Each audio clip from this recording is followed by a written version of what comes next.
Hello everyone, this is Kevin with Coastal Illumination. Today I'll be showing you how to change the time settings on the time clock for your outdoor lighting system. This might be something you'd want to do for daylight savings or to account for the longer and shorter days of summer and winter.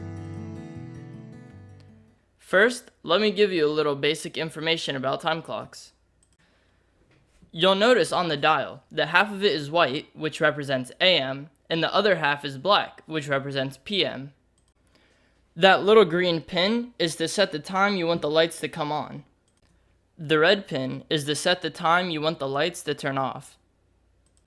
And that little dial in the middle is used to set the current time.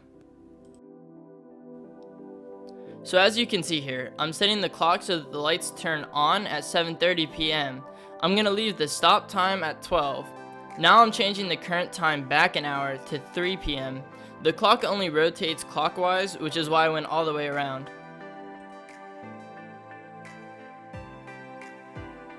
And that's how you change the time settings on your time clocks. Thanks for watching.